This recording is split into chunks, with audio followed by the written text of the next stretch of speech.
이번 시간은 뭐 가능하면 30분 안에 끝낼 수 있도록 좀 진행을 해볼게요.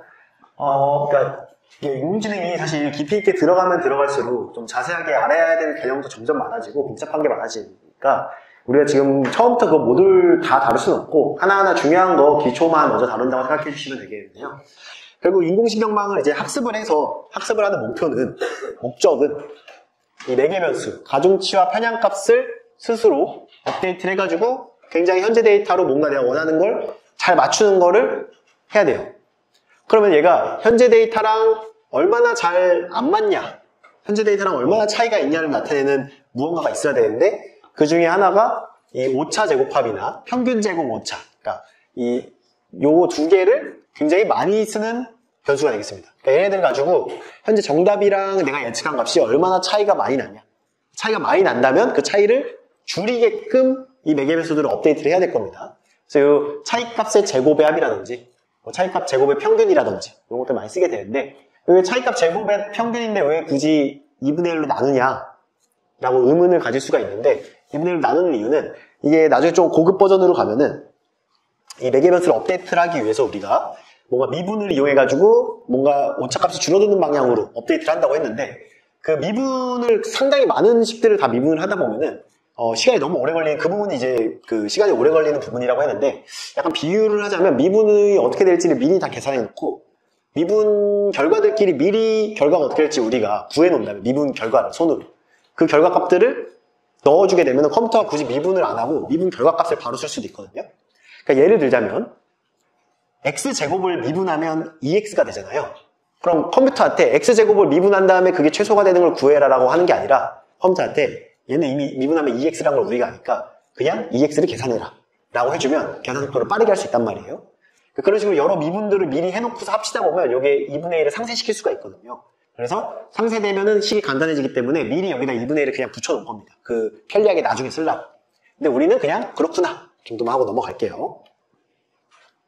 그래서 이런 것들 만들어주는 거는 이제 코드 함수하는 거에다가 리얼값, 예측값, 그래서 뭐 차이값에 평균으로 할 때 len 많이 쓴다고 했죠. 개수가 몇 개인지 len 써줘서 나눠주고 그런 식으로 뭐 이런 식으로 만들 수가 있다.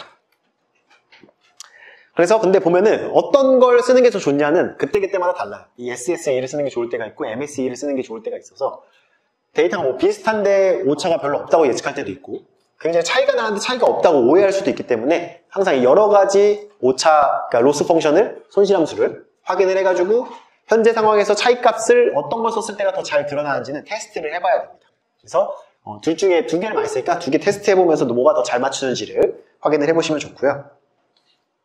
대표적으로 또 많이 쓰는 게 크로스 엔트로피 에러입니다. 네. 그래서 앞에 방금 소개해드린 오차 함수 두 개랑 크로스 엔트로피 오차는 잘 기억해 주시면 되는데 이 크로스 엔트로피 에러를 보통 어디다가 많이 쓰냐면 이런 식으로 원활 인코딩으로 되어 있는 손글씨 맞추기 같은 거 할 때 이런 분류 같은 거 할 때 얘네들의 오차가 얼마나 크냐 이런 거 나타낼 때 주로 교차 엔트로피 오차, 크로스 엔트로피 오차를 많이 쓴다는 거 정도만 기억을 해주시면은 그냥 필요할 때마다 일단 그런 각자 써보시고 그 다음에 얘네들을 자주 쓰다가 이제 얘를 좀 더 깊이 있게 공부해보고 싶다 하시면 식도 한번 직접 만들어보고 코드할 때 보면 이런 식으로 뭐 미분이나 로그나 이런 것들 들어갈 때 아주 작은 숫자 같은 거 넣어주는 게 좀 조심스럽거든요. 컴퓨터는 이제 너무 작은 숫자는 계산을 못하는 오류가 있거나 뭐 0 같은 거 들어가면 계산을 못하기 때문에 그런 것만 좀 주의해 주시면서 코드 짜주시면은 점점 이제 코드 실력도 많이 늘어나게 될 겁니다. 자, 그래가지고 로스 함수를 줄여나가는 게 결국 매개변수를 업데이트하는 과정이 될 건데 얘를 그럼 어떻게 줄여나가냐? 어떻게 줄여나가는지를 개념을 한번 설명을 해봅시다. 개념. 이게 많이 나오는 비교인데 예를 들어서 제가 오차라는 산의 이름이 오차산이에요. 오차산. 제가 살던 데 아차산에 살았었는데 어쨌든 오차산이라는 게 있다고 치면은 이 산이 꼭대기에 있으면 오차가 지금 엄청 큰 거잖아요. 이 산의 밑에 입구까지 내려가면은 오차가 빵이라고 해봅시다. 그럼 이 오차산을 내가 내려가고 싶은데 빨리 내려가면 좋잖아요. 빨리 내려가면 죽을 수도 있지만 죽지 않는 불사시라 가정하고 최대한 빨리 내려가자고 해봅시다. 근데 문제는 이 산에 안개가 엄청 끼고 밤이라 내 한 발자국 갈 수 있을 정도까지밖에 지금 안 보이는 거예요. 나한테 한 두 발자국 거리도 안 보여요. 안개가 너무 심하게 끼어서. 근데 나는 일단 산을 빨리 내려가고 싶어. 그러면은 지금 내 위치에서 이렇게 360도를 봅니다. 그런 다음에 내가 한 발자국은 갈 정도는 보이니까 이 360도 중에 어디로 한 발자국 가면 제일 내리막길일까? 를 따져보는 거예요.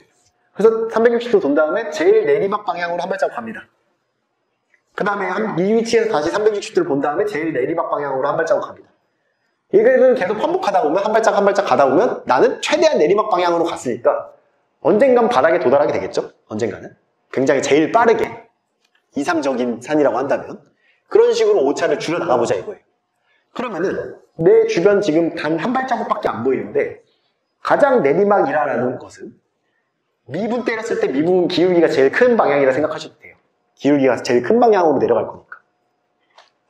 그래갖고 여기 이미 어떤 지점에 있을 때 여기 자체에서만 뭔가 기울기를 구할 수가 있다면 구한 다음에 여기구나 이렇게 한 발자국 내려가는 거죠. 근데 이걸 어떻게 그 수학적으로 좀 표현을 하냐면은 기울기를 구한 다음에 문제는 기울기가 여기서 구하면 이렇게 되잖아요. 근데 문제는 반대쪽에서 구하면 기울기가 반대 방향이 된단 말이에요. 기울기가 이건 양수고 이건 음수잖아요. 그래서 기울기를 빼준 방향으로 이 매개변수들을 바꿀 겁니다. 그 말인즉슨 뭐냐면 이 매개변수 값에 따라서 이게 오차함수거든요. 그럼 기울기를 구한 다음에 기울기 값이 3이었다. 그럼 3을 빼주면 1이었다고 해볼게요. 1을 빼주면 여기로 움직이니까 이만큼 이 에러 값이 줄어들게 되겠죠. 만약 이쪽이었으면 기울기가 음수잖아요. 근데 빼기에다가 빼기를 해주니까 덧셈이 돼서 가중치 값이 더 커져갖고 오른쪽으로 가니까 역시나 더 이 오차 값이 작은 방향으로 갈 수가 있습니다. 그래서 어느 방향에 있든 기울기 구한 다음에 빼주기만 하면은 우리가 빼준 값만큼 매개변수를 바꿔주면 더 오차가 작은 방향으로 갈 수 있게 됩니다. 그래서 기울기가 음수든 양수든 빼기만 해주면 된다. 그럼 새로운 가중치 값을 우리가 알 수 있게 되는 거죠. 뭐 계속 같은 얘기인데 자 그러면은 여기서 궁금한 사항이 나옵니다. 그러면은 사람마다 키가 큰 사람이 있고 롱다리가 있고 어린아이처럼 다리가 좀 짧을 수도 있어요. 그러면 어린아이는 한 발짝 한 발짝 갈 때 이런 식으로 갈 거고요. 어른은 큼직큼직 이렇게 갈 수도 있잖아요. 그래서 그거를 뭐라고 부르냐면 러닝 레이트라고 불러요. 러닝 레이트. 한 발자국을 얼마나 멀리 가죠. 러닝 레이트가 크면은 좋은 거 아닌가요? 할 수가 있어요. 크면 좋은 거야?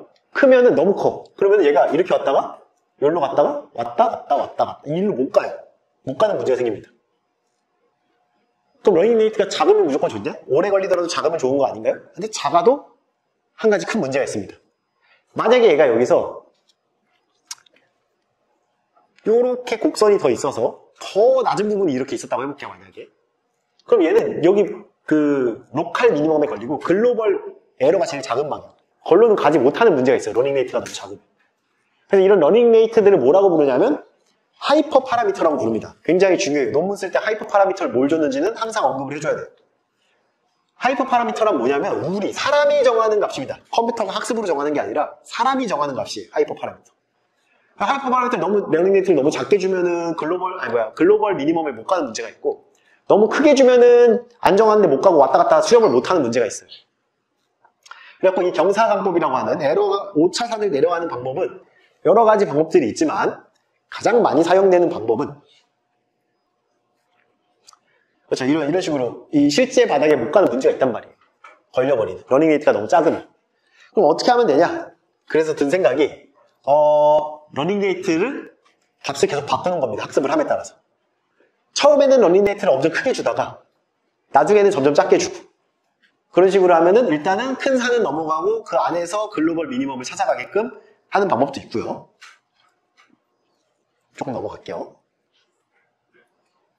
네. 그래서 원래 러닝 레이트가 하나의 값으로 보통 넣어서 기울기를다가 곱해서 빼기를 해주는데 얘를 하나의 값 쓰는 게 아니라 이 하이퍼 파라미터가 값이 계속 변하게끔 그러니까 막 크게 움직였다 작게 움직였다 크게 움직였다 작게 움직였다 해주면서 뭐 아담이라는 방법도 있고 뭐 여러 가지 방법들이 있어요.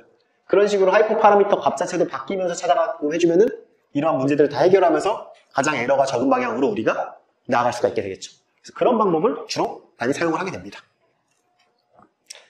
그래서 그거 방법들이 이런 식으로 여러 개가 있어요. 여러 개. 이것도 대표적으로 아담이라는 거 많이 쓴다는 거 정도만 기억을 해주시고 일단 이거 쓰시면 됩니다.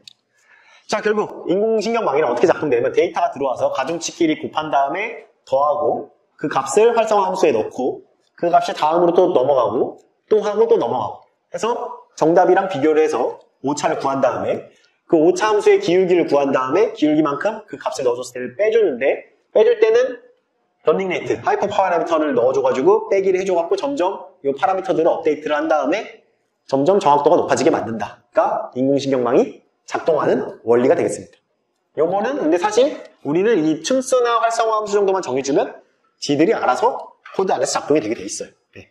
그래서 굳이 몰라도 코드를 돌리는데 문제는 없지만 일단은 처음에 그렇게 하는데 점점 하나하나 제대로 된 원리도 파악을 해주셔야만 이걸로 생기는 문제점이 뭐가 있고 어떤 걸 또 해결해줘야 되고 최근에 나온 방법은 뭐가 있고 그러니까 계속 최신 방법들이 나오는 이유가 각각 단점들이 있기 때문에 그런 것들을 좀 이해하는데 도움이 되실 거다.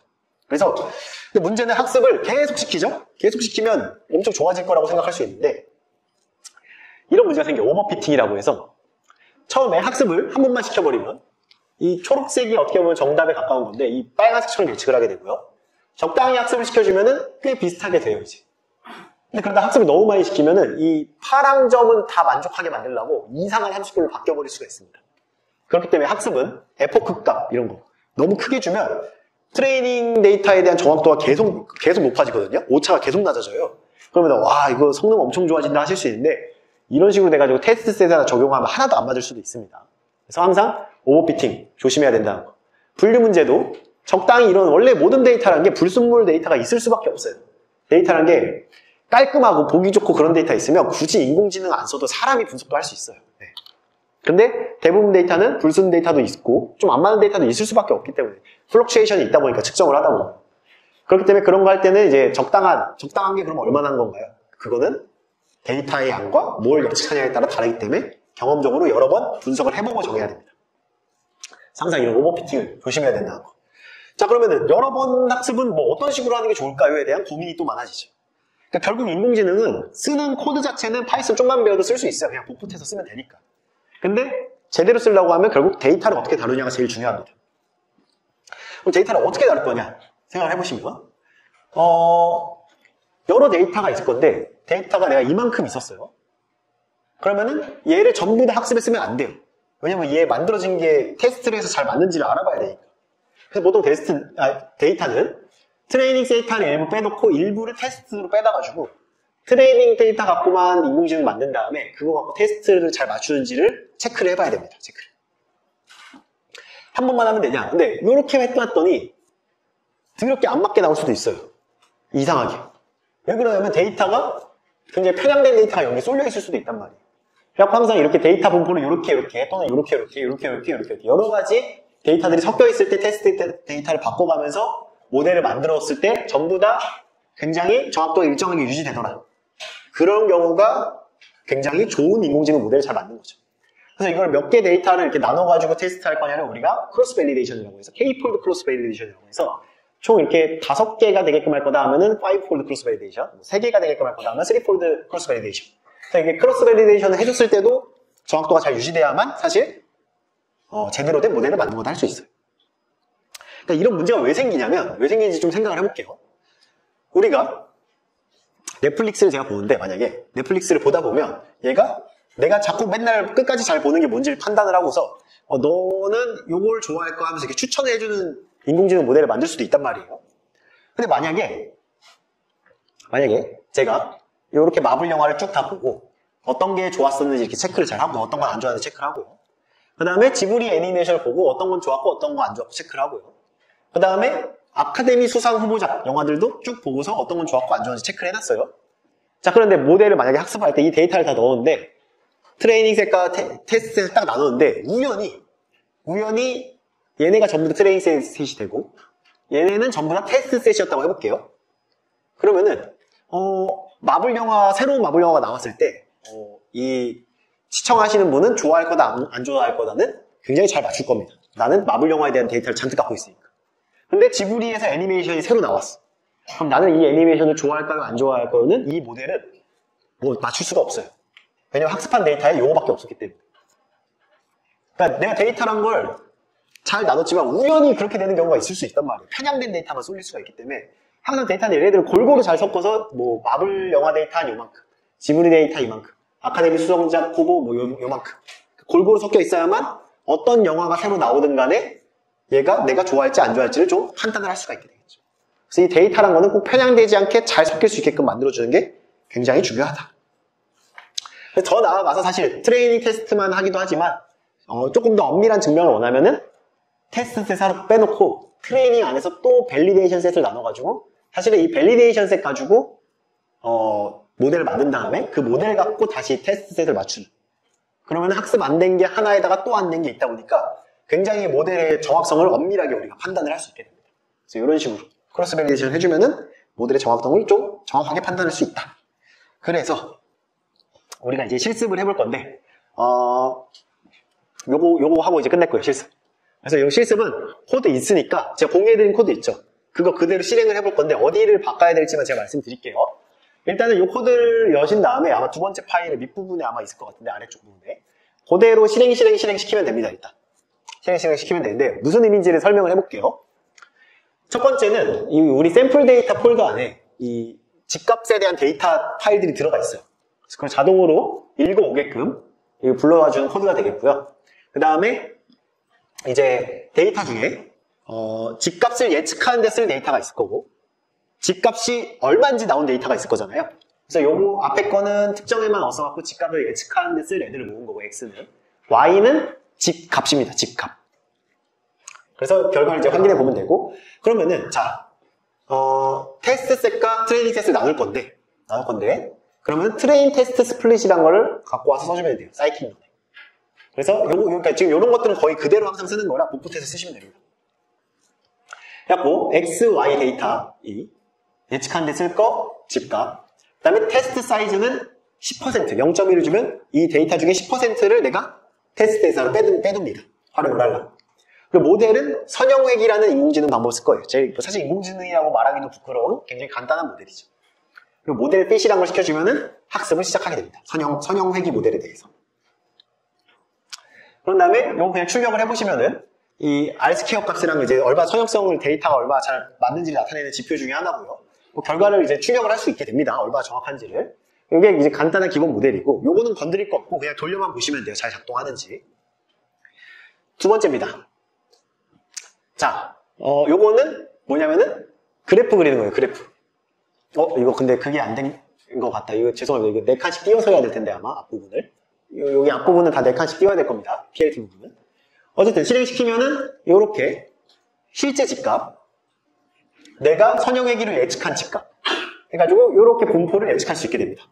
그러면은 뭔가 보기에 잘 맞는 애들도 있지만 이렇게 안 맞는 부분도 꽤 많아요. 특히 집값이 비싸면 비쌀수록 안 맞는 문제가 발생을 합니다. 선형회귀로 만든 거다 보니까. 자, 그러면은 인공신경망 코드를 해볼게요. 똑같은 건데 앞에 거 이제 실행시켜놨으니까 바로 인공신경망 모델 만들면 되는데, 요거 쉐입은 무시하셔도 됩니다. 그냥 쉐입 어떻게 생겼는지 보라고 그냥 추가만 해둔 거예요. 모델은 아까 제가 말씀드렸다시피 요 렐루를 쓸지 뭘 쓸지 여기다가 이름만 바꾸면 된다고 했어요. 시그모이드, 소프트맥스, 하이퍼탄젠트, 리니어 뭐 여러 가지가 있는데 일반적으로 렐루 쓰면 제일 좋긴 하다니까 렐루를 쓸 거고요. 층수는 저는 하나, 둘, 셋, 네 개를 썼는데 층수를 더 줄여서 2개만 쓰셔도 되고 뭐 1개만 쓰셔도 되고 더 늘려서 10개를 쓰셔도 되고, 각 층수의 동그라미 노드 개수는 60, 60, 40, 40 했는데 뭐 얘를 10, 10, 10, 10 해도 되고 20, 20, 20 해도 되고 본인이 하고 싶은 거 하시면 돼요. 근데 마지막만 집값 하나가 딱 예측돼야 되니까 마지막만 1이 나와야 돼요. 그리고 마지막 리니어로 해주시면 더해져서 1이 나오게 됩니다.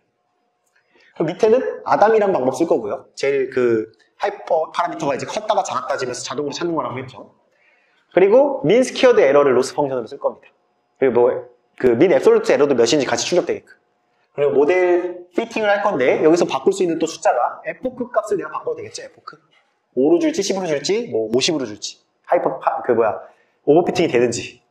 그래서 나머지 그냥 출력되는 거 보시면 되는 거죠. 그래서 여기서 여러분들이 바꿔보실 파트는 여기랑 에포크 값 2개만 바꿔가면서 그래프가 어떻게 나오는지를 한번 돌려보시면 됩니다. 그래서 결과는 요 그래프 출력하는 거 똑같이 실행을 해보시면은 과연 인공지경망이 더 잘 맞추냐 안 맞추냐를 우리가 한번 봐보자는 게 실습의 목적입니다. 그래서 해보시면 어떻게 하면 더 정확도가 좋아질지에 대한 의견을 고민을 해보시면서 다음 수업들을 들으시면 아마 조금 더 배워나가시는 게 맞을 것 같습니다. 그래서 코드 한 번만 같이 돌려보고 잠깐만 실습 한 5분 정도 직접 해보시고 마무리하도록 할게요. 코드를 한번 봐보시면 네, 여기서부터 한번 돌려볼게요. 보면은 이 샘플 데이터 폴더라는 게 들어있거든요. 이 콜앱을 우리가 들어가면은 그 안에 집값 데이터를 불러오면은 이런 식으로 뭐 집의 위치 정보, 뭐 위도, 경도 뭐 이런 거, 그리고 집에 뭐 몇 년 됐는지, 집에 방이 몇 개 있는지 뭐 그런 것들이 쭉 데이터로 저장이 됩니다. 자, 그런 다음에 걔네들의 좀 정보를 보고 싶으면 그냥 하우징 인포 뭐 이런 거 치면은 이런 데이터가 몇 개 있는지 뭐 이런 것도 있어요. 그리고 뭐 없는 데이터가 있는지 뭐 이런 것들. 그래서 이걸 정보를 토대로 많이 기본적으로 하는 게 이런 히스트 이런 거 뭐 같이 출력을 해보시면은 얘네들이 데이터 분포가 어떻게 되는지, 이 데이터는 값이 몇인 게 몇 개 있는지 뭐 이런 것들 데이터 분포도도 볼 수가 있어요. 모든 데이터에 대해서. 그 다음에 이 각각의 인풋 데이터가 지금 여러 개거든요. 8개인가 9개인가? 그래서 각 하나의 인풋 데이터랑 그때 집값이 그래프로 그리면 그냥 어떤 상관관계를 가지는지 그래프로 쭉 그려보려면 이 코드를 써보시면 이런 식으로 각각의 그 변수들과 집값이 가지는 분포를 다 확인할 수가 있어요. 근데 이 분포 자체가 처음부터 리니어하게 잘 나온다면은 걔는 집값을 예측하는데 굉장히 좋은 변수가 될 거고요. 이런 애들 있죠, 이런 애들. 이런 애들은 쓸모없는 변수입니다. 쓸모없는 변수. 그래갖고 이런 걸 토대로 뭐 뺄 건 빼고 넣을 거 넣으면 이게 집값으로 집값 예측하면 똑같이 나오겠죠, 결과가. 그런 걸 토대로 일단 여러 데이터 넣어가지고 집값을 예측을 해볼 건데 코드를 돌리면서 왔어야 되는데 네. 그래서 이거 리니어한 경우 먼저 해보면 네, 여기 앞에 이 띄어쓰기가 아까 강의 자료에 없었는데 띄어쓰기 해주셔서 돌려보시면 뭐야 네, 이런 식으로 이 리니어 모델이 예측한 결과가 나오게 되는데 이거를 인공신경망으로 해볼게요. 얘를 좀 요런 거 하나 지워볼까요? 모델을 좀 다르게 해보기 위해 지우고 얘를 출력을 결과를 돌려보시면 이런 식으로 에포크가 몇 번 돌아가는지가 나와요. 학습을 할 때마다 1에포크, 2에포크, 3에포크 그러니까 에포크가 한 번 될 때마다 전체 데이터를 한 번씩 다루는 거라고 했습니다.